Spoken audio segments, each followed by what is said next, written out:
흉부의 수기재활요법 진행을 하도록 하겠습니다.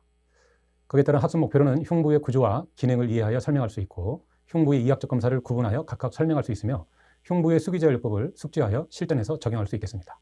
그에 따른 학습 목차로는 흉부의 이해, 흉부의 이학적 검사, 흉부의 수기재활요법 실습까지 되겠습니다. 자, 우리가 늘 진행을 하듯이 9주차 진행 전에 7주차에 상제 수기재활요법을 주제로 해서 다음과 같이 학습을 했었죠. 상제 2에 이학적 검사, 수기재활요법 실습을 했는데 거기에 따른 복습을 한번 점검하도록 하겠습니다. 첫 번째, 주관절과 손가락의 지절관절은 기능상 경첩관절이다. 정답은 뭘까요? 기능이라는 게 이렇게 움직이는 것을 얘기하는 것이죠. 예, 맞습니다. 경첩은 말 그대로 이 어떤 구조와 구조가 결합돼서 한 방향으로 일정하게 움직이는 이런 것을 얘기하는 것이죠. 크게 이 주관절, 굴곡신전이 주로 일어나죠. 손가락 관절도 굴곡신전이 주로 일어나죠. 경첩이 움직이는 모양이다 해서 이렇게 이야기하고 있습니다. 2번, 삼두근 중에 견갑골의 관절하 결절에서 기시하는 근육 부위는 삼두근 장두이다. 정답은? 예, 맞습니다. 삼두근은 이제 상완골, 팔에 있는 뒤쪽에 붙어 있는 근육이죠. 근육의 이 구조가 세 갈래로 갈라져 있기 때문에 삼두근인데 그 기시에서 장두는 견갑골의 관절하 결절에서 붙어 있고 내측두는 상완골의 상부, 후외측, 뒤쪽에 붙어 있다는 얘기죠. 내측두는 상완골의 하부, 내측에 부착해 있습니다. 그 다음에 정지는 척골의 주두 후면과 외측 상과에 부착되어서 주관절을 이렇게 신전하는 역할을 하고 있습니다. 3번, 수지 알렌 검사는 신경을 검사하는 방법이다. 맞을까요? 틀릴까요? 네, 틀립니다. 이 수지 알렌 검사는 요골동맥과 척골동맥의 폐색을 확인하는 검사인데 우리가 이제 맥을 짚을 때 엄지손가락에 있는 게 요골동맥이고 새끼손가락 쪽에 있는 게 이제 척골동맥인데 이 동맥을 지그시 이렇게 압박을 하면 손바닥으로 혈액 공급이 잘 안 되겠죠. 그 상태에 오래 머무르면 손바닥이 허여지는 것을 우리가 육안으로 확인할 수 있습니다. 허여진 상태에서 이 요골동맥과 척골동맥을 누른 손을 딱 떼면 5초 안에 빠르게 이게 색깔이 정상적으로 돌아와야 됩니다. 이러한 검사를 우리가 수지 알렌 검사다라고 얘기했습니다. 흉부의 이해에 대해서 진행을 하겠습니다. 그에 따르는 하부 목차로는 구조와 기능이 되겠습니다. 첫 번째, 흉부의 구조에서 이 흉부, 즉 가슴에 있는 골격에 대해서 말씀을 드리겠습니다. 일단 흉추는 이 뼈 하나하나 이걸 우리가 추골이라고 하고 전체적으로 연결돼서 움직일 때는 이제 추체라고도 얘기하는데 이게 이제 12개가 있다는 것이죠. 그래서 흉추 뼈 1번부터 12번 12마디가 있습니다. 그 다음에 늑골은 이 흉추 각 이 옆에 튀어나온 뼈를 횡돌기라고 그러는데 이 횡돌기에 이 늑골이라고 그러죠. 이 늑골이 원통형 모양으로 해서 역시 12개가 붙어 있는데 이 늑골은 흉추라는 뼈에도 붙어 있지만 이 앞에 있는 가슴 뼈 있죠. 이걸 흉골이라고 그러는데 여기와 같이 연결되어 있습니다. 다만 늑골 1번과 10번까지는 흉골과 연결되어 있는 반면에 늑골 11번과 12번, 즉 제일 밑에 있는 뼈는 바로 이렇게 끝 부위가 별도로 떨어져 있습니다. 그래서 이거를 부유 늑골 또는 개별성 늑골이다라고 해서 움직임이 1번부터 10번의 늑골과는 좀 다르게 구조와 기능이 이루어지고 있습니다. 자, 그 다음에 흉추의 이 추골 부위를 한번 좀 보도록 하겠습니다. 일단은 두개골이 있으면 그 밑에 경추와 흉추, 요추, 그 다음에 골반이 있죠. 우리 이제 중력과 밑에서 오는 지면 반력 사이에 있는데 아무래도 이 무게가 밑으로 올수록 그만큼 체중 부하가 더 많이 걸릴 거 아닙니까? 그래서 척추도 경추는 이 직경이 적은 반면에 흉추는 좀 넓고요. 그에 따라서 요추는 훨씬 더 넓은 이런 면으로 되어 있습니다. 그만큼 힘을 많이 받는 구조이기 때문에 그렇게 되어 있는 것이죠. 그런데 이제 흉추는 그 얇은 경추와 넓은 요추의 한 중간 정도의 크기로 되어 있다 이렇게 이해하시면 되겠고 그 다음에 흉추 중에서도 밑으로 내려갈수록 하부 흉추로 내려갈수록 추골의 몸통 너비가 넓어지는 것을 이제 볼 수 있습니다. 앞서 말했지만 이것은 우리가 중력과 체중의 관계가 있음을 알 수 있는 것이죠. 그 다음에 흉추의 특징으로는 이 횡돌기하고 극돌기가 아주 발달이 잘 되어 있다는 특징이 있습니다. 이제 구조를 보면 이렇게 좌우로 뻗어 있는 이 부위를 이제 횡돌기라고 하고 몸통 정 가운데서 후방으로 뻗어나온 이 뼈를 우리가 이제 극돌기라고 표현을 하고 있습니다. 특히 이 횡돌기가 경추에는 거의 태화가 됐고요. 요추는 아주 가늘게 되어 있는데 그에 비해서 흉추의 횡돌기는 아주 크게 강하게 발달되어 있다는 겁니다. 왜 그러냐면 이 횡돌기에 우리가 늑골이 연결되어 있기 때문에 그렇습니다. 그리고 뼈와 뼈가 만난 게 관절인데 이 관절들이 자기 위치에서 안정적으로 움직이려면 이 뼈와 뼈 사이에 많은 인대도 붙어 있어야 되고 근육도 많이 붙어 있어야 되다 보니까 이 횡돌기의 발달이 자연스럽게 될 수밖에 없는 구조로 되어 있다는 것 이제 알고 계시면 되겠습니다. 그 다음에 특징으로는 이제 흉추의 극돌기인데요. 이 측면에서 봤을 때 이 추체와 이 극돌기는 수평선상에 있는 게 아니라 이 추체의 중심에서 약간 하방으로 기울어져 있다는 것을 이제 볼 수 있는데 1번과 5번, 10번과 12번은 약간 사선으로 되어 있고 6번부터 9번까지는 이 길이가 좀 더 길게 사선으로 되어 있는 특징이 되어 있습니다. 그 다음에 흉추는 무엇보다도 늑골과 연결되어 있기 때문에 다른 즉 경추와 요추보다 관절면이 상대적으로 굉장히 많이 분포되어 있습니다. 그거를 한번 좀 보도록 하겠습니다. 자, 이 그림상 이 황색을 띤 것은 이제 다 골격이고 여기 진한 회색으로 이렇게 되어 있는 부위들은 다 뼈와 뼈가 만나는 관절 부위가 되겠습니다. 예. 이런 관절들이 육안으로 보기에도 뭐예요? 굉장히 많이 있음을 알 수 있죠. 예. 이 관절면이 닿는 위치를 이제 어떤 뼈와 닿느냐에 따라 이름이 좀 달라지는 것인데요. 제일 먼저 이 뼈가 있으면 그 위에도 뼈가 이렇게 있지 않겠습니까? 예. 이런 형태로 되어 있는데, 자, 이 그림상에 이 추체에 있는 요 위에 있는 관절면을 상늑골 관절면이라고 얘기합니다. 이 그림을 한번 좀 그려볼게요. 늑골은 이렇게 둥그렇게 횡돌기를 중심으로 해서 붙어 있거든요, 추체로. 예. 그래서 늑골이 여기 위쪽 관절면에 붙어 있다서 상늑골 관절이라고 하고, 이 늑골이 횡돌기와 이렇게 만나는 지점이 또 있습니다. 이거를 횡늑골 관절이라고 얘기를 합니다. 늑골 하나에 흉추 입장에서 보면 횡늑골 관절 하나, 늑골 하나가 있죠. 그 다음에 상늑골 관절 하나가 있죠. 근데 이 추체 위에 다른 흉추도 있지 않겠습니까? 흉추. 여기에는 밑에 관절이 있다고 해서 이걸 하늑골이라고 얘기하는데 늑골이 여기에도 연결되어 있습니다. 늑골 하나에 관절이 몇 개가 붙어 있는 거죠? 지금 3개가 있는 거예요. 추체 위에 하늑골, 추체 위에 있는 상늑골, 그 다음에 횡늑골. 늑골 하나에 몇 개의 관절이 붙어 있다고요? 3개의 늑골이 있습니다. 좀 관절이 있어요. 그 다음에 이 늑골이 어디에 붙어 있죠? 이 흉골에 붙어 있죠. 여기 흉늑관절 또 하나가 붙어 있네요. 그래서 늑골 하나에 4개의 관절로 있고 추체 하나에도 늑골이 연결된 게 이쪽 면이니까 반대편도 있지 않겠습니까? 그래서 8개의 관절면이 일단 있겠습니다. 그 다음에 또 여기 상늑골 관절이 왼쪽과 오른쪽에도 있어요. 그럼 이것은 몇 개냐면 좌우 2개가 있겠죠? 그 다음에 밑에도 있습니다. 이 아랫뼈와 만나는 관절이 또 있어야 되니까 이 하 관절이 또 좌우 2개가 있습니다. 그래서 도합 위에 2개, 아래 2개, 4개가 있죠. 그리고 늑골이 붙어 있는 거 8개가 있다고 그랬지 않습니까? 그럼 추체 하나에, 즉 흉추 하나에 관절면이 몇 개요? 12개가 있는 겁니다. 그 다음에 이 흉추 뼈와 뼈 사이에는 디스크라는 게 또 있죠. 이 아래도 있죠.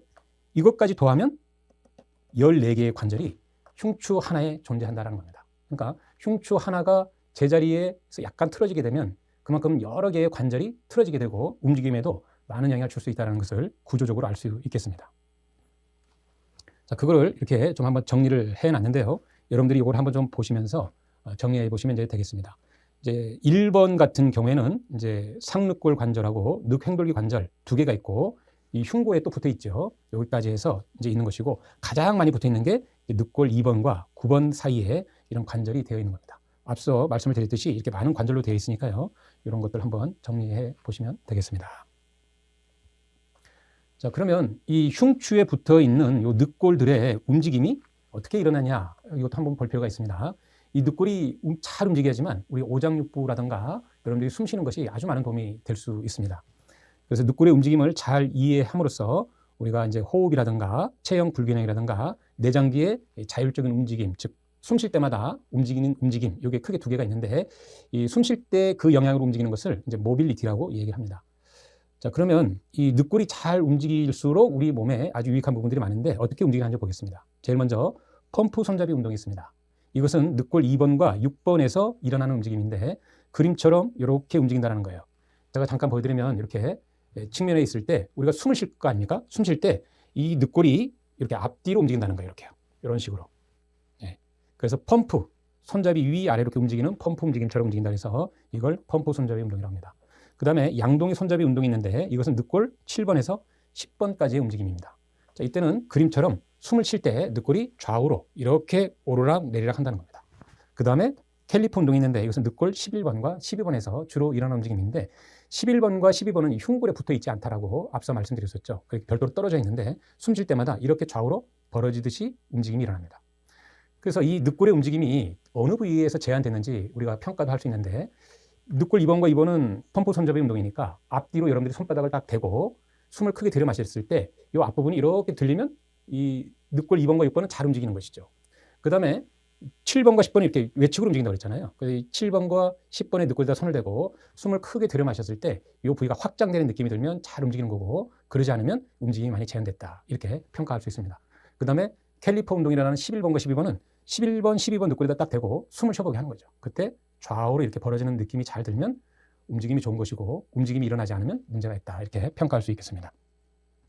이런 늑골의 움직임이 잘 일어날 때 우리가 호흡이 깊어질 수 있고, 그 호흡에 따라서 이 내장기의 움직임도 활발해지는 것이 일어납니다. 그걸 우리가 이제 모빌리티 운동이라고도 얘기를 하는데, 이 건강에 아주 많은 영향을 줄 수 있겠죠.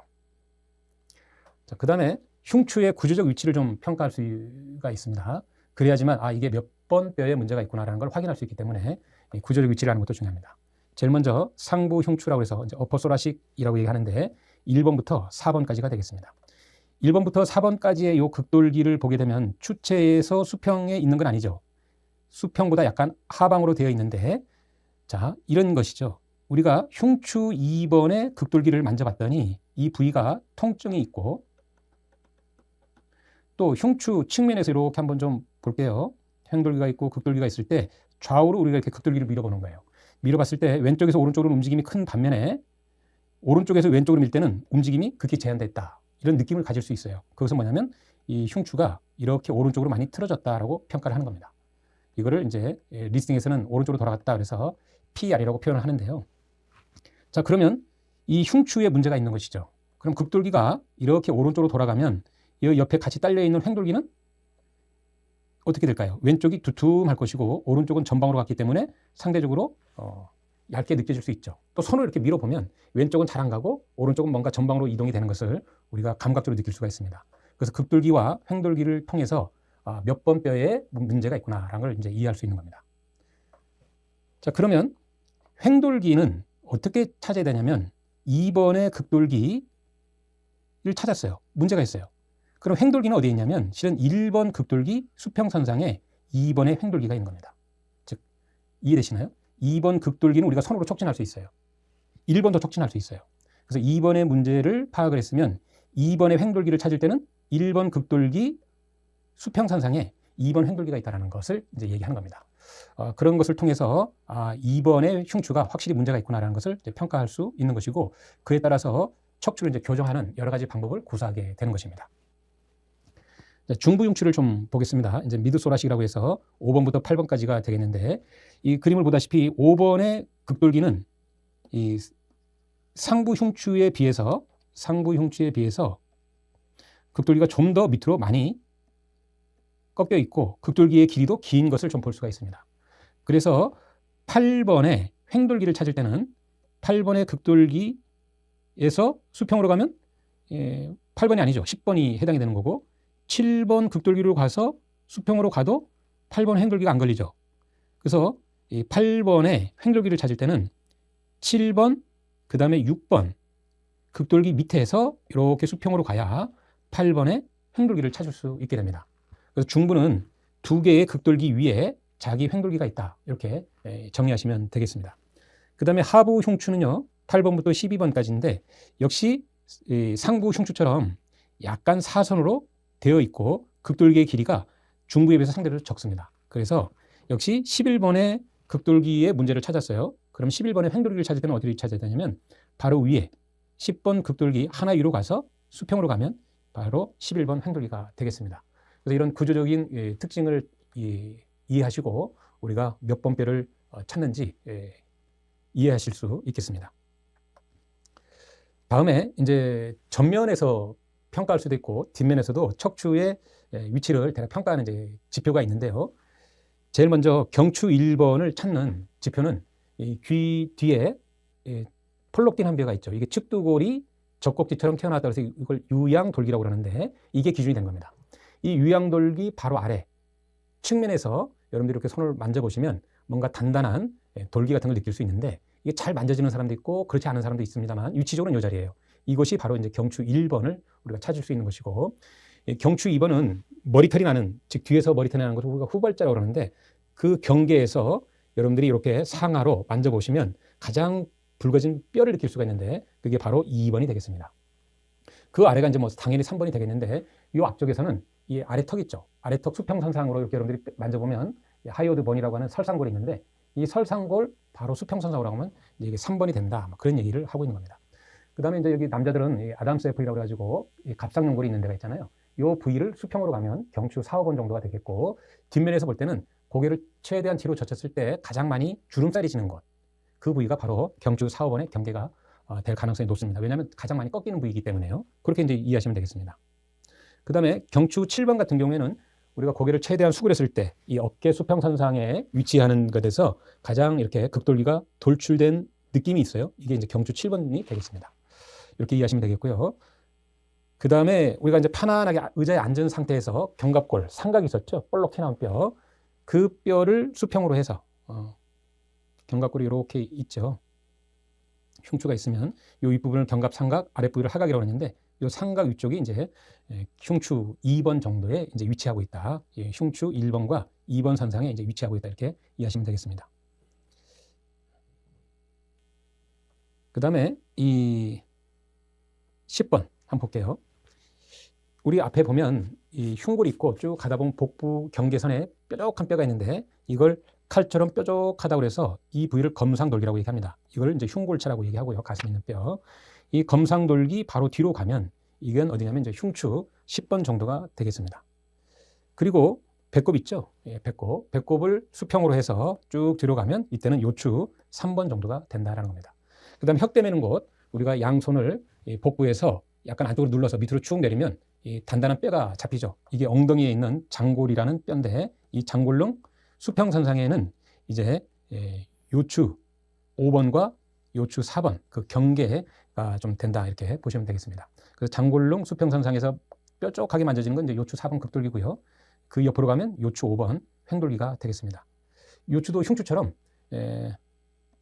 그렇게 돼 있는 거죠.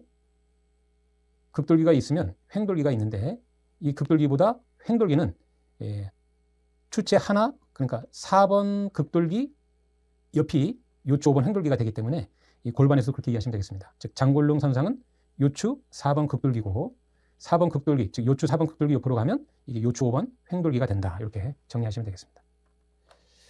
자, 그 다음에 흉추에는 역시 우리가 이 뼈도 있지만 다양한 근육들이 부착되어 있죠. 근육은 이제 이 관절들을 움직이는 데 아주 중요한 역할들을 하고 있습니다. 이 뒷면에 붙어 있는 많은 근육들이 있습니다. 뭐 승모근, 능형근, 견갑근, 두판상근, 경판상근, 반극근, 척추기립근, 광배근 등이 있고요. 실은 이런 근육들의 그 해부학적 부착, 위치, 그 다음에 구조, 기능, 그 다음에 이 근육이 안 좋았을 때 일어났던 근막 통증 증후군 이런 것들을 실은 다 아는 게 인체를 넓게 이해하고 또 그럼으로써 치유할 때 많은 도움이 될 수도 있습니다. 따라서 이런 근육학에 대한 내용들은 여러분들이 또 공부를 하실 필요가 분명히 있다 하겠습니다. 그 다음에 흉부 전면이 있습니다. 앞면이죠. 앞면에는 대흉근이 있고 소흉근, 복근 이런 근육들로 이제 감싸져 있습니다. 그 다음에 흉추에서는 이제 나오는 신경들이 많이 분포되어 있는데 특히 이제 내장기의 감각이라든가 내장기의 운동을 조절해주는 이런 신경들이 많이 분포되어 있고 그 다음에 이제 이런 피부 쪽으로 나오는 신경들을 통해서 피부에서 일어나는 다양한 감각을 느낄 수 있습니다. 아, 춥다, 덥다, 간지럽다 이런 것들을 느끼는 이제 감각이 있고 이제 우리가 손을 댔을 때도 이 손이 거칠다, 따뜻하다, 부드럽다 하다못해 이 사람이 정성껏 내 몸을 터치하는구나, 건성으로 터치하는구나 이런 것까지도 다 느낄 수 있을 정도로 다양한 촉각 등이 분포되어 있다는 것을 이해하실 필요가 있겠습니다. 그 다음에 호흡이 있습니다. 우리가 이제 숨을 쉰다는 것은 이 흉곽 가운데쯤에 있는 횡격막의 수축과 이완을 통해서 호흡이 일어나는 것이고 이 횡격막의 수축과 이완이 일어날 때마다 이 복관과 흉곽에 이제 팽창과 수축이 일어날 때 그때 이제 늑골도 같이 일어나야 되는 거예요. 이렇게. 늑골이 숨 쉴 때는 올라가고 호흡할 때는 내려가고 흡기할 때는 올라가고 호흡할 때는 내려가고 이런 식으로 이제 움직임이 일어나야 되겠죠.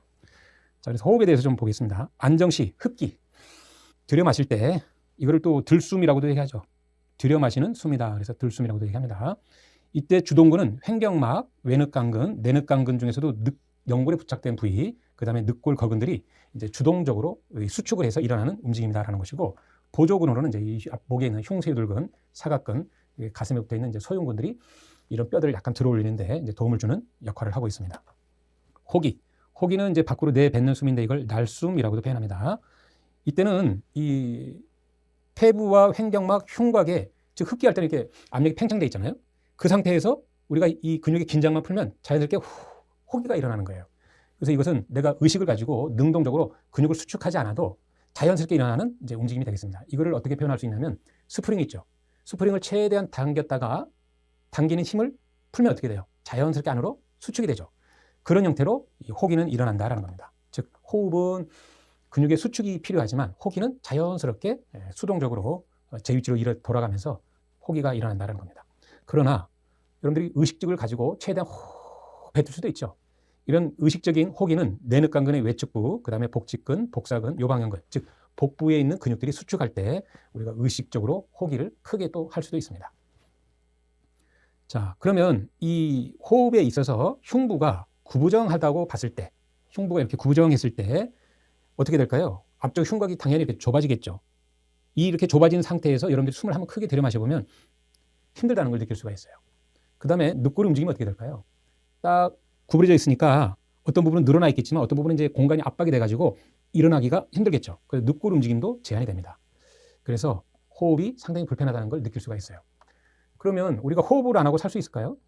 호흡을 한다는 것은 결국은 산소와 이산화탄소의 이 교환인데 이 산소가 없이는 생명체가 살 수가 없습니다. 이 산소를 들여 마심으로써 여러분들이 먹은 음식이 물질 대사, 그 다음에 그 물질이 에너지로 저장됐을 때 써야 되잖아요. 이 에너지 대사. 쓰고 나면 노폐물이 나오잖아요. 노폐물을 밖으로 배출해야 되죠. 이 노폐물 대사, 이런 것은 다 산소가 대략 60에서 80%까지 쓰이면서 일어나는 생명 활동입니다. 따라서 호흡이 일어나지 않는 만큼 우리의 생명 활동은 그만큼 저하가 되는 것이고 그로 인해서 다양한 증상이 생길 수 있는 것이죠. 무슨 말씀을 드리려고 하는 것이냐면 결국은 이 흉부의 바른 위치, 그 다음에 늑골의 바른 운동, 이런 것들이 필요하다는 것을 이제 말씀드리고자 하는 것입니다. 자, 그럼 다시 한번 호흡을 볼게요. 호흡을 할 때 흡기, 즉 수축하는 근육 같은 경우에는 이게 빨간 화살표로 이렇게 끌고 올라가는 겁니다. 이런 근육들이라는 거예요. 앞서 말했지만 흉쇄들근, 사각근, 보조근들로 작용을 하고 있고 그 다음에 외늑강근, 소흉근, 내늑강근, 횡격막, 주체적으로 이제 횡격막의 수축이 강하게 일어나는 것이죠. 그럼으로써 우리가 숨을, 즉 흡기를 강하게 할 수 있는 겁니다. 그 다음에 호기는 이 수축하는 근육을 힘을 빼면 자연스럽게 스프링처럼 수축되면서 호가 일어나지만 강제적으로, 의식적으로 호기를 할 때는 이러한 근육들이 같이 또 일부 수축을 하게 되는데 특히 복부에 있는 근육들이 강하게 수축하면서 일어나는 작용이다 이렇게 보시면 되겠습니다. 자, 그러면 이런 호흡을 할 때 근육들이 쓰이잖아요. 그럼 이 근육이 쓰일 때는 이 근육이 운동을 할 수 있도록 신경이 작동해 주는 거잖아요. 그 흡기에서 이런 근육들을 작용하는 것은 특히 횡격막을 작용하는 신경은 경추 3번, 4번, 5번에서 나오는 신경이 작동하는 겁니다. 그래서 나는 숨 쉬는 게 힘들어. 그러면 이 횡격막의 수축력이 약하다는 얘기고 우리는 경추 3번, 4번, 5번 신경도 한번 파악해 볼 필요는 있습니다.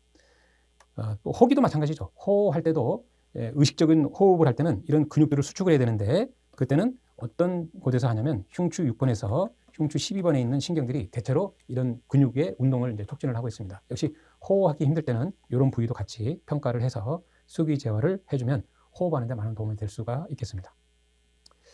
자, 그 다음에 흉추에는 많은 근육들이 붙어 있는데 그 중에 이 코어 근육이라는 게 있습니다. 이 코어 머슬을 좀 이해할 필요가 있는데 흉부에는 이제 요부, 골반, 복근을 중심으로 하는 근육들이 같이 연결이 많이 되어 있습니다. 자, 심층에는 이제 횡격막이 있고요. 횡격막이 있고 그 다음에 척추에 붙어 있는 척추의 안정성을 제공하는 이제 다혈근이 있고 그 다음에 복부에서 이렇게 횡으로 있는 복갱근들이 있고 복부 아래에 붙어 있는 이제 골반 저근이 있습니다. 그리고 복부를 넓게 감싸고 있는 광배근, 그 다음에 대둔근 이런 것도 연관이 되어 있겠고요. 앞에서는 이제 이런 근육들이 또 연결돼 가지고 넓게 감싸고 있죠. 그래서 이게 천층에 있는 근육들이 대체로 이렇게 넓게 감싸고 있는데요. 이제 앞서 말했지만 광배근, 그 다음에 내복사근, 외복사근, 그 다음에 이 옆구리에 붙어 있는 요방형근 이런 근육들이 다 코어 근육에 이제 해당이 된다 할 수 있습니다. 이런 코어 근육들은 이 몸통을 안정적으로 잡아주는 중요한 역할을 하고 있고 이 몸통이 안정적으로 잡혔을 때 그 위에 부착되어 있는 상지와 아래에 붙어 있는 하지의 운동에도 많은 역할을 하고 있음을 많은 임상을 통해서 이제 밝혀내고 있습니다. 한 예를 잠깐 보게 되면 이 코어 근육은 모든 움직임에 복행근이 먼저 쓰인다라는 거 이제 얘기하는 겁니다. 여러분들이 팔을 들거나 다리를 움직일 때도 제일 먼저 코어 머슬이 움직인다는 거예요. 그 중에 복행근이 먼저 긴장을 한다는 얘기인데 어떤 실험을 했냐면 이 어떤 한 도구에서 기기에서 표시를 합니다. 불이 반짝거리면 이 실험 대상자가 팔을 이렇게 들어 올리는 거예요. 이때 팔을 굴곡을 할 때는 주동근이 전삼각근이거든요. 그래서 전삼각근이 제일 먼저 쓰일 줄 알았는데 그러지 않다는 것이죠. 이 코어 머슬이 어떻게 작용하는가 임상을 하기 위해서 각각의 근육의 근존도를 감지하는 패치를 붙이고 같이 이제 본 거예요.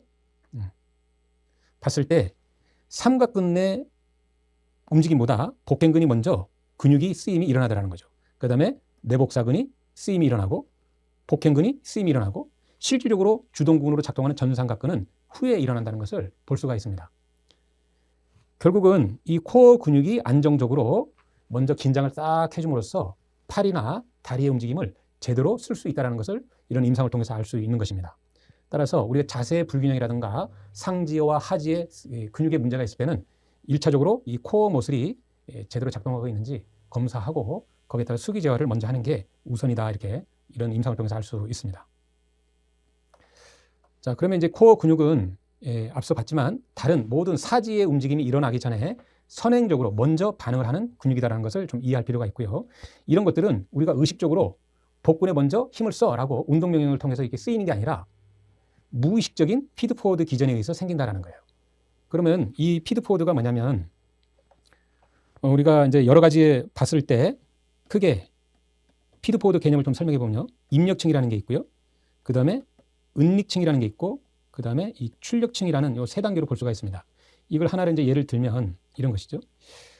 우리가 이제 어떤 팔을 통해서 뭔가를 던지려고 그래요. 이런 던지는 동작을 수행을 할 때 제일 먼저 이 코어 근육이 긴장을 한다고 했잖아요. 그게 바로 은닉층입니다. 입력층은 이제 내가 뭔가를 던지려고 한다는 이게 의식적인 생각, 그로 인해서 뭔가 움직이려고 하는 이런 동작, 이런 게 입력층이고, 은닉층은 코어 근육이 무의식적으로 다 긴장을 하고 있는 이 상태를 얘기하는 겁니다. 그 다음에 출력층은 요 던지고자 하는 행위가 수행이 되는 것이죠. 결국은 입력층과 출력층 중간에서 이런 모든 행동이 잘 일어나도록 도와주는 게 바로 코어 근육이라는 겁니다. 따라서 은닉층에 해당하는 코어 근육이 제 기능을 하지 않을 때는 우리가 마지막 행동이 제대로 일어날 수 없다는 것을 이제 이런 걸 통해서 알 수 있습니다. 이런 은닉층의 기전을 우리가 이제 피드포워드라고 얘기하는 것이고요. 피드백이라는 건 뭐냐면 입력층과 은닉층과 출력층 이런 과정에서 어떤 행동을 할 때 어떤 무의식적이면서 수많은 경험을 통해서 이렇게 하면 이 공이 왼쪽으로 안 가고 오른쪽으로 가겠는데, 그럼 뭐예요? 순간 이 동작을 바꾸죠. 던지는 순간 손끝을 틀면서 왼쪽으로 가도록 하는 이런 의식적인 경험, 의식과 경험을 통해서 이루어왔던 이런 것들을 통해서 몸이 스스로가 순간순간 바꿔가는 운동을 우리가 이제 피드백이라고 얘기를 합니다. 결국은 이 코어 근육이 제대로 작동을 해야지만 이 피드백도 잘 일어날 수 있다는 것, 이렇게 함께 연관돼서 생각하시면 되겠습니다. 그 다음에 이 코어 근육은 이 흉곽과 골반에 연결되어 있는 근육들의 물이라고 얘기했었죠. 이런 근육들이 다 뭐를 감싸고 있냐면 내장기를 보호하고 있죠. 내장기를 보호하고 있으면서 횡격막을 통해서 이 흉곽과 복강에 뭐예요? 압력이 증가되고 또 수축되는 이런 것들이 계속 일어나는 거 아닙니까? 숨 들이마실 때는 횡격막이 수축이 되면서 복강이 이렇게 늘어나고, 호흡할 때는 복강이 이렇게 수축되면서 이 흉곽과 복강 내 압력이 증가되고 또 수축되는 것을 우리가 볼 수 있어요. 이런 걸 통해서 이 곳에 있는 내장기들이 같이 수축과 이완을 하면서 운동력이 일어나는 것입니다. 그래서 이 코어 근육이 제대로 작동을 할 때 내장기도 제 위치에 있게 되고 움직임도 잘 일어나면서 오장육부의 건강에도 많은 도움을 줄 수 있다는 것입니다. 따라서 코어 근육은 약했을 때 모든 근골격계 움직임에 제한도 줄 수 있고 내장기 운동에도 문제를 유발해서 다양한 이제 증상을 유발할 수 있다, 이런 것이죠. 따라서 오장육부에 문제가 있거나 운동 능력에 문제가 있을 때는 이 코어 근육을 먼저 검사하고 수기 재활을 하는 것도 하나의 방법이다, 이렇게 말씀을 드립니다. 그 다음에 이제 흉부에는 이 12쌍의 흉신경이 이제 주행을 하면서 내장기의 감각과 운동 등에 이제 관여를 하고 있습니다. 또한 이 흉추는 경추와 요추 사이에서 어떤 움직임의 중간에서 영향을 많이 주는데요. 그 중에 하나가 이제 흉추 후만증이라든가 측만증도 흉추에서 보상작용이 아주 많이 일어나고 있습니다. 이런 척추의 틀어짐으로 인해서 당연히 이제 뭐 호흡에도 문제가 있고 내장기의 기능에도 영향을 줄 수 있겠습니다. 자, 우선 흉추 1번은 손과 팔꿈치, 식도, 천식, 기침, 팔 전완부에 뭐 통증을 이제 유발할 수 있는 요인이 되는 것입니다. 나머지 신경들도 그와 같이 이해하시고 보시면 되겠습니다. 그래서 흉추 2번은 심장, 3번은 폐, 기관지, 이런 식으로 좀 여러분들이 좀 정리를 하셔서요. 예를 들어서 이제 소화기 계통이 좀 안 좋다 그러면 최소한 흉추 6번은 정상인지 한번 평가하고 문제가 있다면 그 주위의 근육이라든가 아니면 뼈 자체를 우리가 이제 뭐 카이로프라틱이라든가 기타 다양한 방법을 통해서 제 위치로 돌려놓는 것이 많은 도움이 될 수 있다 하겠습니다. 그 다음에 또 하나는 이제 모든 관절은 제 위치에서 잘 움직여야 되잖아요. 그 각각의 고유 역할이 있는데 이 뼈를 이제 보게 되면 크게 가동성이 많은 관절이 있고 안정성이 요구되는 이제 관절들이 있습니다. 보겠습니다. 발목 어떻죠? 굴곡, 신전, 내번, 외번, 외전, 내전 그걸 다 통합한 서컴덕션, 수많은 회전들이 일어나죠. 그러니까 발목은 가동성이 아주 많은 관절입니다. 그에 반해서 무릎 관절은 어떻죠? 무릎은 이제 굴곡, 신전이 주도한 움직임이죠. 제가 이제 뭐 다리를 보여줄 수 없으니까 팔로 대신하는데 무릎 굴곡, 신전, 굴곡, 신전 상대적으로 단순한 방향의 움직임만 일어나고 있습니다. 그에 반해서 엉덩이 있는 고관절은 어떻죠? 역시 고관절도 굴곡, 신전, 외전, 내전, 그 다음에 내전, 외전 그걸 통한 여러 가지의 회전 운동이 일어나죠. 고관절은 엄청나게 많은 운동이 일어나네요. 그에 반해서 요추는 어떨까요? 요추는 우리가 단순히 이 관절면이 90도로 형성되어 있기 때문에 이렇게 굴곡, 신전이 주로 일어나는 운동입니다. 그래서 구부리고 피는 건 요추에서 주로 일어나요. 그에 반해서 흉추는 좌우 축굴도 되고요. 회전도 되고요. 굴곡, 신전도 일어납니다. 결국은 이렇게 음양짝으로 관절들이 벽돌 쌓듯이 층층이 연결되어 있습니다. 음양짝으로 말이죠. 그러면 일상생활에서 어떤 관절굴이 주로 많이 아플까요? 가동성이 많이 아플까요? 안정성 관절이 주로 아플까요? 보면 대체로 나 연세 드신 분들은 무릎이 아파요. 허리가 아파요. 목이 아파요. 팔꿈치가 아파요. 이런 얘기를 많이 하죠. 그러면 이 무릎이 문제가 있으니까 당연히 무릎도 봐야 되지만 실은 발목이나 고관절의 움직임이 잘못되면 그게 고스란히 무릎 관절에 영향을 주게 됩니다. 그래서 안정성 관절이 주로 아프지만 거기에 영향을 주는 것은 뭐다? 가동성 관절들이라는 겁니다. 그럼 이제 우리가 흉곽을 보는 거니까 흉추의 움직임이 크고 고관절의 움직임이 크다고 그랬었죠. 그럼 그 중간에 있는 게 뭐죠? 요추죠. 그래서 허리가 아플 때도 우리가 허리만 보는 게 아니라 고관절과 흉추도 같이 봐야 결국은 요추의 문제를 제대로 해결할 수 있다는 것을 이제 이해할 수 있겠습니다. 다시 정리해보면 각 관절이 고유한 역할을 못하면 실은 다른 관절에서 보상작용이 많이 유발되고 그로 인해서 우리 인체는 다 유기적으로 연결되어 있잖아요. 그래서 여러 가지의 문제를 이제 유발할 수 있다는 것을 말씀을 드리는 겁니다. 이제 흉추의 운동을 보면 굴곡 30도에서 40도, 신전 20도에서 25도, 이제 어떤 축을 중심으로 이렇게 좌우 회전은 각각 30도, 축굴 이렇게 움직임이 이제 25도 정도 일어난다라는 것 이제 좀 이해하시면 되겠습니다. 따라서 이 흉추의 구조적, 기능적 문제가 있을 땐 우리가 어떻게 봐야 되냐면 흉추의 위치가 되어 있죠. 경추와 요추 중간에 있잖아요. 따라서 경추에 문제가 있거나 요추에 문제가 있을 때도 우리는 흉추의 문제를 같이 평가하고 조절해 줄 필요가 있다는 것 다시 한번 말씀을 드립니다. 예로 두부와 경부의 영역에 움직임을 조절하는 근육들도 다 어디에 붙어 있죠? 흉추에 붙어 있습니다. 승모근, 그 다음에 두판상근, 경판상근, 흉쇄들근 다 어디에 있어요? 흉추에서 머리로 연결되어 있잖아요. 그래서 어깨가 이렇게 틀어지게 되면 이 목에 붙어 있는 근육들도 이 밸런스가 깨지게 되는 것이고 움직임에도 영향을 주면서 다양한 머리라든가 또 경추에 문제를 많이 유발할 수 있죠. 그래서 거북목이라든가 두통, 경추 디스크를 손상을 시킬 수 있는 원인 제공도 되겠습니다.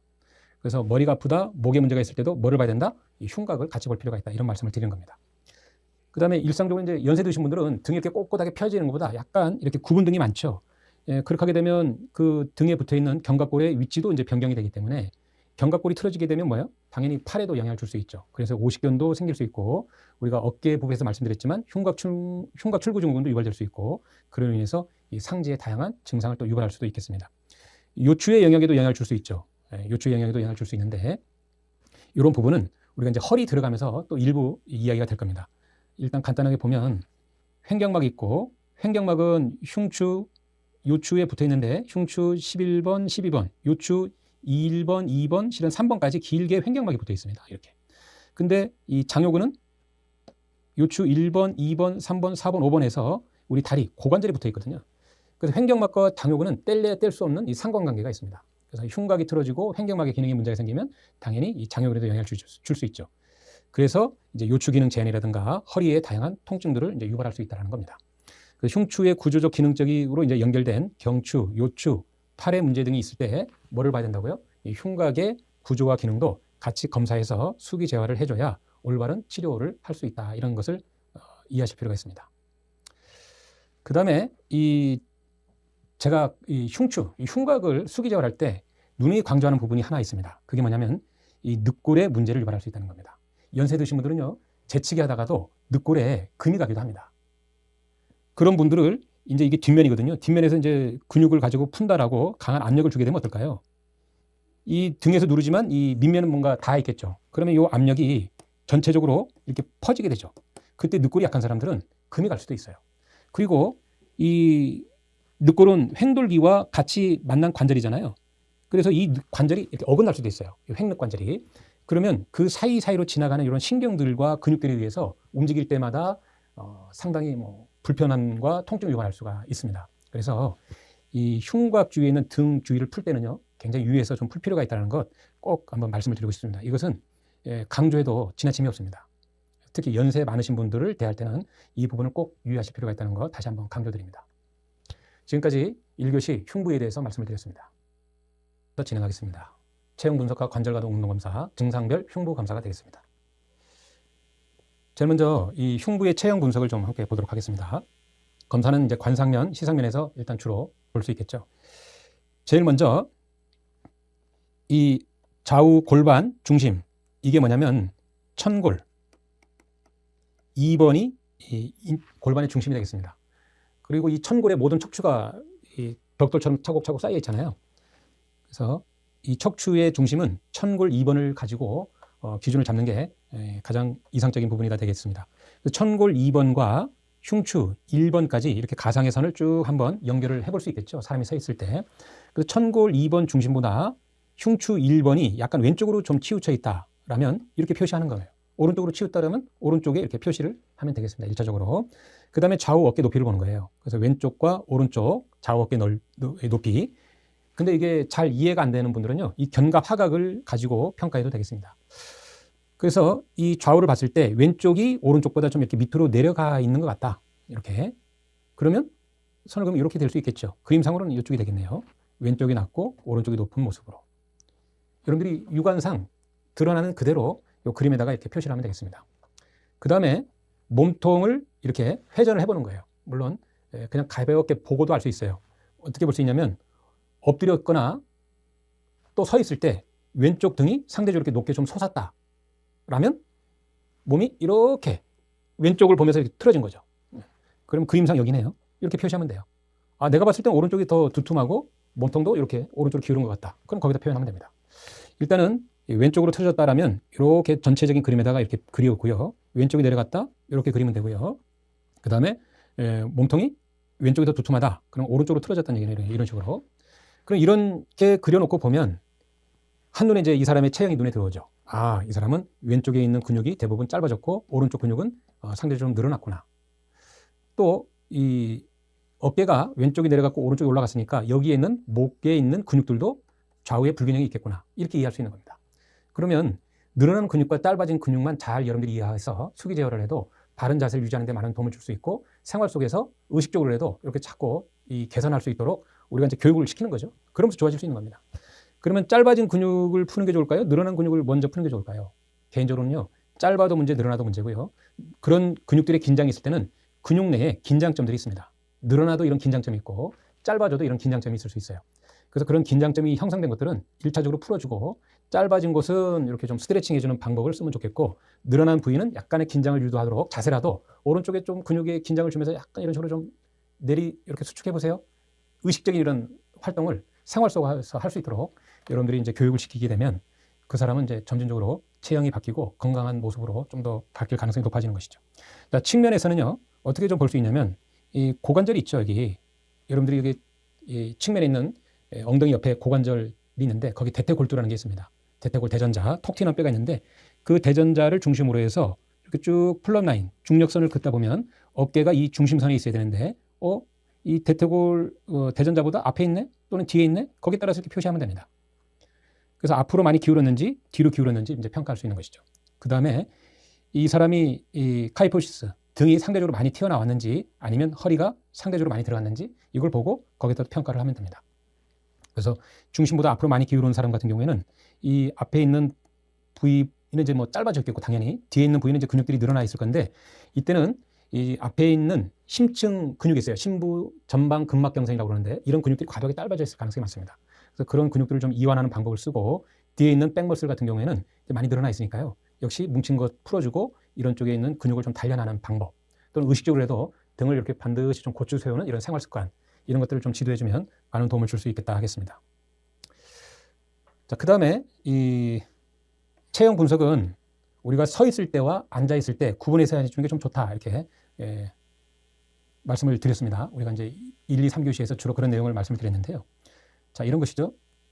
서서 평가를 해봅니다. 그때 어깨의 높낮이, 골반의 좌우 기울기 이런 것들 다 평가하는 거예요. 앞에서 봤던 이런 평가들을 해보는 겁니다. 그래서 섰을 때 이렇게 뭔가 왼쪽이 예를 들어서 내려갔어요. 이런 걸 확인한 다음에 다시 의자에 앉혀서 다리에 힘이 가지 않도록 배제를 하는 겁니다. 의자에 앉았을 때 역시 왼쪽 어깨가 그대로 내려가 보이는 사람이 있다면 이 사람의 원인은 요 위로부터 있다는 거예요. 눈이나 전정계나 경추 1, 2번이나 또는 요 악관절, 요 위에서부터 문제가 연결돼 있을 가능성이 많다는 것이고, 앉았는데 밑으로 내려갔던 어깨가 서서히 올라가면서 균형이 맞아졌어요. 이것은 뭐냐면 요 발이나 무릎, 고관절에 어떤 문제가 있을 가능성이 많다는 것을 시사하는 겁니다.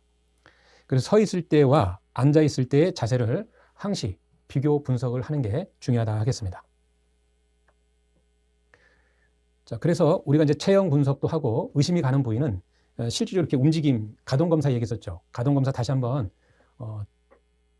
과거 그러니까 예전에 봤던 내용들을 한번 좀 되새겨 보면 이 관절 운동 검사는 뭐가 있었죠? 스스로 움직이는 능동 운동이 있었고 거기에 따라서 검사자가 도와주는 수동 운동이 있었고 그다음에 그 운동에 반하는 저항성 운동 검사가 있었죠. 이런 세 가지 방법을 통해서 이 수축성 구조물의 문제인지 비수축성 구조물의 문제인지를 평가하는 방법을 우리가 배운 바가 있습니다. 그거를 이 흉곽에도 그대로 적용을 해서 어디에 문제가 있는지 평가하는 것, 이거 상당히 중요하다 하겠습니다. 수축성 구조물에 문제가 있다면 당연히 이제 근육에 문제가 있는 것이죠. 그래서 그 근육의 문제를 이제 우리가 평가하고 치료해 줘야 되는데요. 이제 뭐 근육을 풀 때는 이렇게 중립 자세에서 차렷 자세에서 푸는 방법이 있고 그 근육을 이렇게 수축한 상태에서 푸는 방법이 있고 또는 그 근육을 스트레칭을 한 다음에 푸는 방법이 있고 여러 가지가 있다라고 얘기를 했습니다. 그런 방법 중에 하나가 이제 뭐 ART가 있고 PRT 방법 등이 있고 여러 가지 방법이 있습니다. 이런 것들을 통해서 우리가 이제 효율적으로 풀어주는 것 상당히 중요하다 하겠습니다. 그리고 이제 운동요법도 우리가 병행을 할 필요가 있는데 운동은 이렇게 관절이 계속적으로 변하면서 운동하는 등장성 운동이 있고 아니면 적절한 각도에서 계속 그 원하는 근육만 긴장을 유발하는 등척성 운동이 있겠습니다. 근데 치료 관점에서 보면 1차적으로는 등척성 운동이 가장 안정적이 되겠고요. 등장성 운동을 한다면 아파도 계속 하는 것보다는 아프기 전 단계에서 관절의 움직임을 움직이면서 운동하는 게 2차 손상도 예방하고 재활하는 관점에서는 상당히 안정성이면서 효과적이다 이렇게 볼 수 있겠습니다. 그다음에 이제 비수축성 구조물 문제가 있을 때는 이제 그 관절 특징에 맞게끔 여러 가지의 이제 치료 방법이 있는데 그런 것들이 이제 관절 가동술도 있고 인대성 관절 스트레인이라는 것도 있고 멀리근 기법도 있고 또 뭐 카이로프라틱 기법도 있고 아주 수많은 방법도 있습니다. 그런 것들을 여러분들이 아는 만큼 적용할 수 있다 하겠습니다. 자, 그러면 이제 관절 운동 검사할 때 최소한 이런 것들은 여러분들이 좀 인지하고 실행을 할 필요가 있습니다. 흉추는 이제 이렇게 굴곡이 35도고 뒤로 젖히는 신전이 25도에 일어나고 좌측 굴 25도, 우측 굴 25도, 회전 각각 30도씩 있다는 거고 거기에 따른 이제 각각의 주동근이 있는 거니까요. 예를 들어서 이제 굴곡이 잘 안 된다, 이렇게 구부리는 게 잘 안 된다, 그럼 복직근이네요. 그다음에 이제 뒤로 신전하는 게 안 된다, 그럼 양쪽 척추 기립근인데 이 두 개는 뭐예요? 서로 영향을 주고받는 기량근이죠. 같이 볼 필요가 있는 겁니다. 이것도 마찬가지입니다. 기립근도 마찬가지고 회전할 때도 항시 좌우 같이 검사해서 함께 재활해 주는 게 중요하다 이렇게 말씀을 드립니다. 그 다음에 이 늑골에 문제가 있는지 평가하는 방법이 있습니다. 그래서 늑골 압박 검사가 있는데요. 예를 들어서 내가 이렇게 움직일 때마다 이 흉곽 부위에서 뜨끔뜨끔 뭔가 통증이 있다. 소위 맞힌다고 얘기하죠. 뜨끔거리면서 아프다 그럴 때. 그리고 숨 쉴 때마다 불편하다. 이러면은 이런 검사를 먼저 시행하는 게 중요합니다. 자, 이 목적은 늑골이 골절됐는지, 늑골이 뭔가 타박상으로 인해서 문제가 생겼는지, 연골에 즉 관절 부위가 이렇게 벌어져 있는지 이런 것들을 확인하는 겁니다. 제일 먼저 좌우로 이렇게 압박해 보는 거예요. 예를 들어서 이제 뭐 고객들이 얘기하겠죠. 요 부위가 얘기할 거예요. 그러면 상부, 중부, 하부 늑골 부위에 어떤 문제가 있구나라는 걸 이제 알 수 있는 거죠. 그럼 그 위치에 맞게끔 이렇게 압박하는 거예요. 좌우의 늑골을 쭉 압박을 하는데 압박을 하다가 순간 손을 탁 푸는 거예요. 그러면 스프링이 이렇게 압축되다가 놓으면 반발에 의해서 벌어지듯이 그런 작용을 이제 우리가 인체에 적용하는 것이죠. 그래서 충분히 압박하다가 갑자기 힘을 풀었을 때 동통, 뭔가 불편감, 통증이 있을 수 있어요. 또 압박하는 중에도 그럴 수도 있습니다. 그런 사람들은 앞서 말했지만 연골 분리, 늑골 골절, 늑골 타박상 등이 이제 의심이 되는 것이죠. 특히 오른쪽이 그래요, 왼쪽이 그래요 그러면 그 부위에서 이제 전후로도 이렇게 해볼 수가 있습니다. 이런 것들을 통해서 내가 특정 늑골에 문제가 있는 것 같으니까 그 부위가 진짜 심하다라면 병원에 보내서 뭐 엑스레이라든가 또 MRI 이런 것도 찍어보게 하는 것도 도움이 되겠고요. 또 재활을 할 때도 그런 부분은 특히 조심해서 해야 되겠다 이런 겁니다. 그 다음에 흡기와 호기를 이용한 또 검사 방법이 있겠습니다. 이것도 역시 늑골의 병변을 확인하는 방법입니다. 일단은 편하게 이렇게 앉아서 검사를 하게 되는 거예요. 그런 상태에서 환자에게 숨을 최대한 들여 마시고 빠르게 쭉 뱉게 하는 거예요. 그러면서 이제 늑골에 스트레스를 가하는 것이죠. 그랬을 때 어떤 양성 반응이 보이면 이제 늑골에 문제가 있다 이렇게 볼 수 있는 것이고요. 또 평상시에는 호흡이 깊질 못하고 얇아요. 이런 거. 이 숨을 크게 들이마시고 뱉을 때마다 늑골이 크게 움직여야 되니까 이 늑골에 어떤 문제가 있으면 호흡을 통해서 조절하는 것이죠. 아프지 않게 해서. 그래서 평상시 호흡보다 빠르고 얕은 경우는 역시 이것도 늑골 골절 의심을 해야 되고 검사에서 저렇게 깊은 호기를 했을 때 또 빠르게 내셨을 때 역시 통증이 있다라고 하면은 이것도 역시 늑골 골절이라든가 또는 그에 해당하는 근육들의 어떤 문제가 있다 이렇게 볼 수도 있겠습니다. 그 다음에 가슴 확장 검사가 있습니다. 우리가 이 흡기를 할 때는 늑골이 최대한 이렇게 움직이면서 가슴이 확장돼야 되고 호기를 할 때는 역시 늑골이 이렇게 모아지면서 그 공간이 좁아지는 것이죠. 이걸 확인하는 건데 제일 먼저 최대한 호기를 한 상태에서 가슴 둘레를 잽니다. 가슴 둘레를 댔을 때 예를 들어서 150cm라고 봐요. 그 다음에 최대한 흡기를 하는 겁니다. 그럼 흉곽이 늘어나겠죠. 이때 153에서 154cm 정도로 되면 그만큼 흉곽이 잘 움직인다는 것을 알 수 있어요. 근데 151cm뿐이 안 된다. 1cm만 늘어난 거죠. 그만큼 움직임이 제한됐다. 이런 것을 볼 수 있습니다. 이런 분들은 이제 앞서 봤던 횡돌기와 늑골이 만난 횡늑 관절의 움직임이 잘 일어나는지 아니면 그 주위에 근육이 뭉쳐 있는지 이런 것들을 평가해서 수기 제어를 하면 호흡을 하는 데 많은 도움을 줄 수 있고 횡격막 수축을 하는 것은 경추 3번, 4번, 5번 신경이 담당한다고 했잖아요. 이런 것도 좀 평가를 해서 호흡과 연관된 것 같이 보시면 많은 도움이 되겠습니다. 그 다음에 이제 축굴입니다. 축굴. 그래서 왼쪽도 축굴 해보고 이렇게 오른쪽도 축굴 해보는 겁니다. 이 축굴도 이 흉곽에서 많이 일어나는 동작이라고 했었잖아요. 근데 이 좌측으로는 안 넘어가는 대신에 상대적으로 우측으로 잘 넘어간다. 이런 분들은 흉추도 이렇게 많이 기울었다는 것을 알 수 있습니다. 그런 분들은 이 흉추가 다시 말씀드리면 우측으로 축굴되어 있는 사람이고 몸통은 어떨까요? 보통 흉추가 우측으로 축굴되면 극돌기는 이렇게 왼쪽으로 도는 경향이 많습니다. 그러다 보니까 뭐예요? 몸통이 오른쪽으로 돌 가능성이 많네요.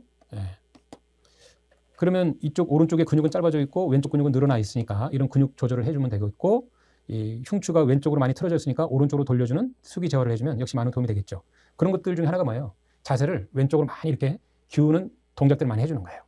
그럼으로써 흉추도 이렇게 돌면서 제 위치로 가고 근육들의 밸런스도 맞춰지는 데 많은 도움이 될 수 있겠죠. 그래서 이 흉추가 바른 위치에 있음으로써 우리가 호흡도 잘 이루어지고 호흡에 따른 여러 가지의 생명 활동도 잘 일어날 수 있음을 이제 이해할 수 있는 겁니다. 자, 지금까지 흉부의 이학적 검사에 대해서 말씀을 드렸습니다. 실습을 진행하도록 하겠습니다. 특히 근육 수기 제어과 관절 수기 제어를 중심으로 진행이 될 건데요. 우리가 1교시와 2교시에 배웠던 내용을 참고로 해서 보시면 되겠고 교재에는 이제 3교시에 수기 제어에 필요한 내용이 또 있으니까 이런 걸 보시면서 같이 실습 영상을 시청을 하도록 하겠습니다. 척추 길이끈의 수기 제어 방법입니다. 한쪽 손은 선고리에 편하게 올려놓고 누워있는 분의 견갑골 하각에서 이행지 올라가면 흉추 6번 반대편 협착근에다가 오른쪽 손 주두를 가볍게 올려놓으시고 각도는 45도에서 90도로 깊이 주압을 합니다. 협착근을 따라서 요추와 선골이 만나는 요선관절까지 지압을 합니다.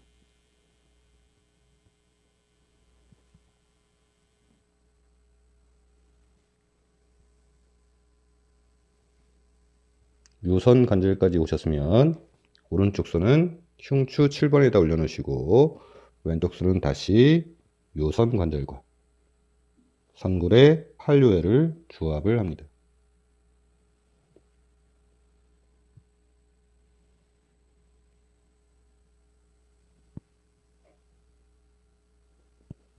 다음은 흉쇄장근의 방광일선, 왼쪽 손은 선골에다 올려놓으시고 반대편 흉추 6번 방광일선에 주두를 올려놓으신 상태에서 요추 4번의 대장혈까지 방광일선을 주압을 합니다.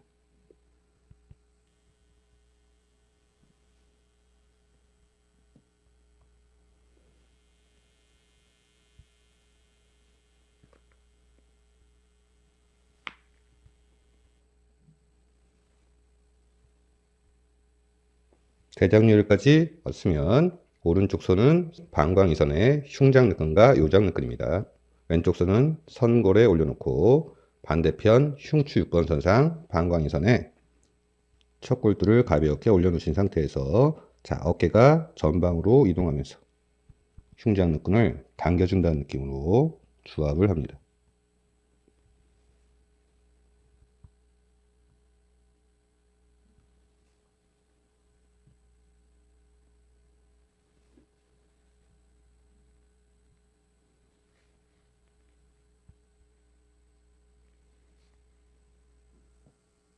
장골릉까지 주압을 합니다.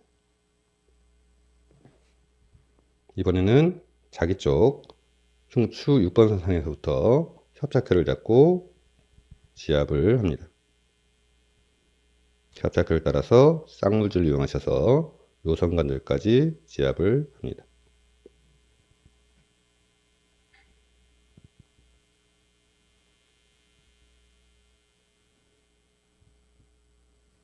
몸을 오른쪽으로 가볍게 드시고 흉추 6번 방광 일선에서부터 쌍무줄을 이용하셔서 각도는 45도에서 90도로 요추 4번 대장류혈까지 지압을 합니다.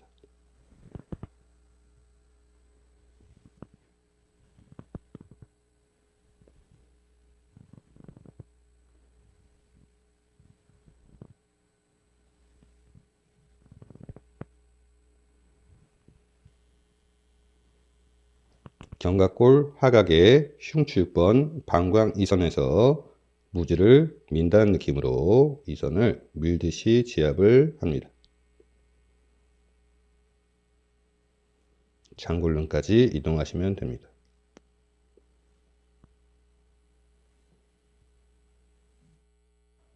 복식근의 수기 제할 방법입니다. 배꼽 위에 손을 편하게 올리시고 왼쪽 손을 올리신 상태에서 쌍장압의 형태에서 가볍게 이완을 해줍니다.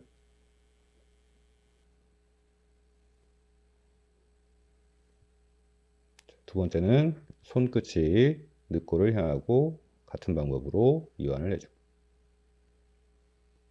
세 번째는 손끝이 장골을 향한 상태에서 수금부로 이완을 해줍니다. 이 방법으로 두 번째는 어떤 부위에 문제가 있는지 경결점을 찾아서 이완을 합니다.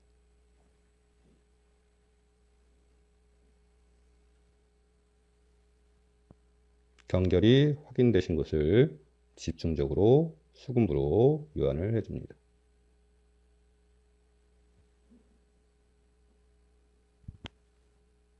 파악법을 이용하셔서 복식근을 이완을 해주시고,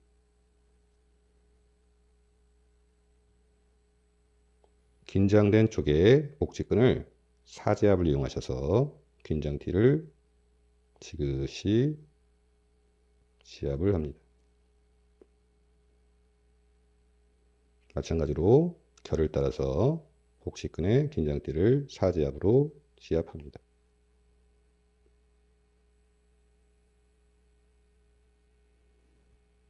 검상돌기와 흉골규평이 만나는 선상에서 늑골 5번, 늑연골, 복식근의 부착지를 가볍게 풀어줍니다.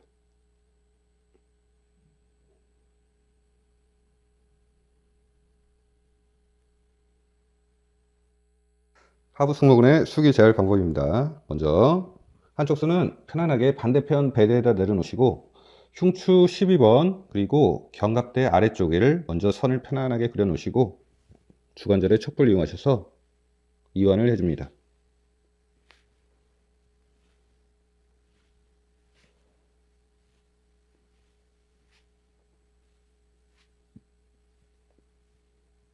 하부 승모근 이완이 끝나셨으면 다시 흉추 12번에서 하부 승모근의 결을 따라서 경결점을 찾으시면 지압을 해주고,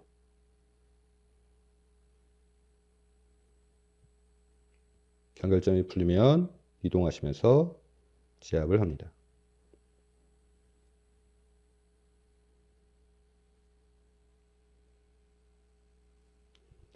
왼쪽 어깨가 높으신 분들은 견갑대 아래쪽과 흉추 12번 극돌기를 선을 긋고 가운데 지점 흉추 7번 선상 견갑골 하각이 됩니다. 자, 그 라인 쪽에서 하부 승모근의 발통점 3번을 집중적으로 지압합니다.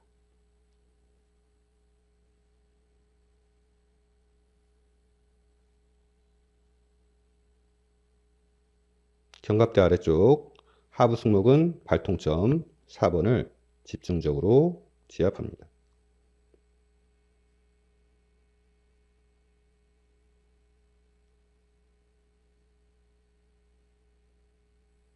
다시 이동하셔서 3번을 지압하고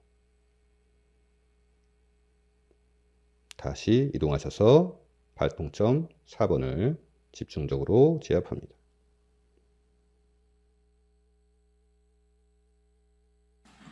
제일 먼저 이 흉곽의 움직임하고 횡격막의 움직임을 회복하는 재활기법입니다.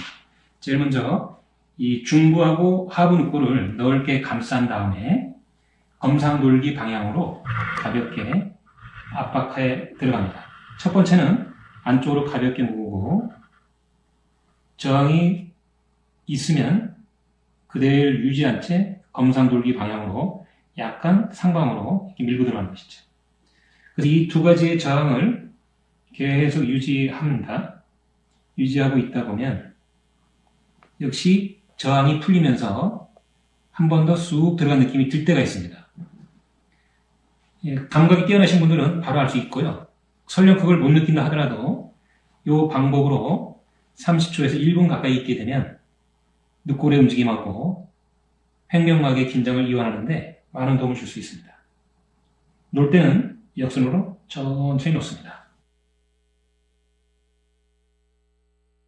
늑골을 확인하는 방법은 극돌기에서 횡돌기가 대략 3cm인데 그 밖으로 늑골이 있죠. 그 늑골 하나하나를 횡 방향으로 만져봅니다.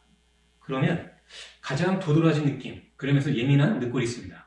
그 늑골 부위에 실은 문제가 있을 가능성이 많습니다. 그걸 어떤 식으로 회복하냐면 가볍게 접촉한 다음에 전방으로 압력을 가합니다. 저항이 생기면 그대로 외측으로 끌고 옵니다.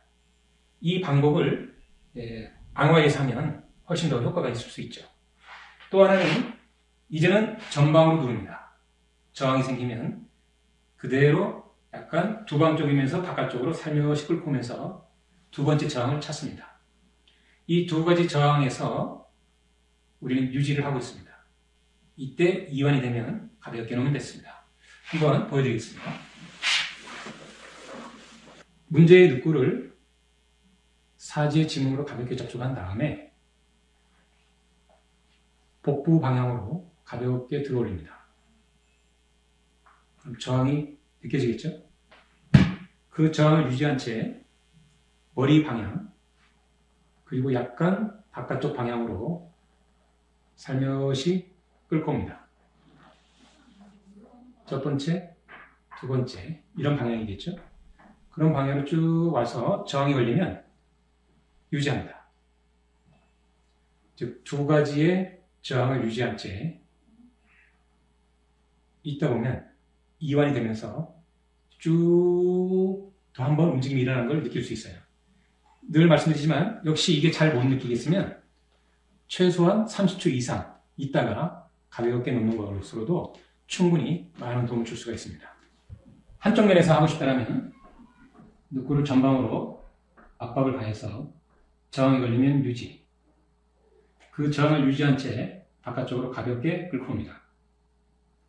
역시 끌고 오다 보면 새로운 저항이 생길 수 있습니다. 그 저항점에서 유지. 이 두 가지 저항점을 유지한 채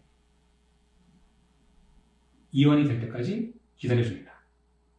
잘 모르시면 30초 이상 있다가 가볍게 놔줍니다. 그러면 인체 내에 있는 치유 프로그램이 작동하면서 스스로 밸런스를 맞아 가기 때문에 안전하면서 좋은 치료 방법이 될 수 있겠습니다. 네, 어떻게 잘 보셨나요? 여러분들이 일상생활에서 흉곽에 필요한 수기 재활이 필요하다면 적극적으로 활용하시면 많은 도움이 될 거라 이렇게 말씀을 드리겠습니다. 수고하셨습니다. 오늘 배운 내용을 토대로 해서 한번 연습 문제를 가지고 정리해 보도록 하겠습니다. 1번 흉추와 늑골이 만나는 관절이 아닌 것은 무엇인가? 1번 상늑골 관절, 2번 요성 관절, 3번 횡돌기 관절, 4번 하늑골 관절. 다 알고 계시겠죠? 네. 2번 요성 관절이죠. 말 그대로 요선은 허리와 선골과 만난 관절. 해부학적으로 그렇게 이해하시면 되겠습니다. 2번 흉추에서 펌프 손잡이 운동에 관한 내용이 맞는 것은 무엇인가? 흉추에서는 늑골의 움직임이 크게 세 가지가 있다고 말씀을 드렸는데 잘 한번 생각하시면서 보세요. 1번 흉추 제2번과 6번에서 일어난다. 2번 흉추 제7번과 10번에서 일어난다. 3번 흉추 제11번과 12번에서 일어난다. 4번 늑골과 흉추의 관절면의 각도가 시상면에 가깝다. 정답은 무엇일까요? 흉추 2번과 6번에서 일어나는 주요 움직임이 되겠습니다. 3번 코어 근육에 해당되지 않는 근육은 무엇인가? 1번 대흉근, 2번 횡격막, 3번 다혈근, 4번 복행근. 이 문제는 좀 쉽죠? 정답이 뭘까요? 대흉근입니다. 대흉근은 기능을 보면 상지를 내외전하고 수평 내전하고 굴곡하는 기능에 영향을 주는 것이고, 보통 코어 머슬은 이 흉곽 중에서도 횡격막과 골반척은 이 복부 요 근처를 얘기하는 거고, 척추로 봤을 때는 다혈근, 큰 천층으로 봤을 때는 광배근, 또 대둔근 이런 것들이라고 얘기했습니다. 그래서 코어 근육도 심층과 천층으로 나눈다 이렇게 말씀을 드렸었죠. 그래서 이런 연습 문제 잘 정리하시면 여러분들이 많은 도움이 될 거라 이렇게 말씀을 드립니다. 학습 정리 보겠습니다. 1번 흉부의 구조와 기능 얘기했었죠. 12마디의 추골로 구성되어 있고 늑골이 흉골과 연결되어 이 원통형 모습을 이루고 있다 말씀을 드렸습니다. 그 다음에 14개의 관절로 구성되어 있다라고 얘기했었죠. 아주 복잡한 구조 및 움직임을 가지고 있습니다. 그래서 흉추의 추골 하나를 중심으로 한 관절면이 굉장히 많다라는 것을 다시 한번 강조합니다. 한번 보면 디스크 관절 위아래 2개가 있고, 그 다음에 후관절이 4개가 있고, 늑골과 만나는 관절이 각각 2개가 있다고 얘기했었죠. 그 다음에 상늑골과 하늑골 관절이 만나는 것이 있죠. 4개가 있고, 그러니까 흉늑연골 관절 2개가 있습니다. 그래서 이 흉추의 추골 하나를 가지고 보는 이 관절이 다양하다라는 것 이렇게 말씀을 드렸습니다. 그 다음에 늑골과 흉추가 만난 관절의 움직임도 상당히 중요하다 얘기했습니다. 이런 움직임이 잘 일어날 때 내장기 움직임에도 많은 도움을 줄 수 있다라고 얘기했고, 결국은 내장기 움직임이 좋아야 우리 건강에도 많은 유익하다 이렇게 말씀을 드렸습니다. 그 다음에 코어 근육과 수기재활 면에서도 말씀을 드렸었죠. 이 흉곽과 함께 내장기를 보호하는 역할이 바로 코어 근육인데요. 이 횡격막의 운동에 따라서 내장기의 움직임이 일어난다. 다시 한번 말씀을 드립니다. 그러니까 호흡이 굉장히 중요합니다. 그 다음에 복근과 골반척은 그 다음에 내장기를 재위치 있게 하는 중요한 역할을 한다. 이렇게 말씀을 드렸습니다. 그 다음에 코어 근육이 약하게 되면, 즉 문제가 생기게 되면 모든 근골격계의 움직임이라든가 내장기의 모빌리티 기능에도 문제를 유발해서 다양한 증상을 유발할 수 있겠죠. 그래서 오장육부의 문제라든가 상지, 하지 이런 여러 가지의 움직임에도 반드시 코어 근육은 검사와 수기재활이 필요하다 이렇게 말씀을 드렸습니다. 자, 지금까지 9주차 흉부의 수기재활요법에 대해서 말씀을 드렸고 또 학습 요점을 했습니다. 다음 시간에는 10주차 요부의 수기재활요법을 가지고 찾아뵙도록 하겠습니다. 수고하셨습니다.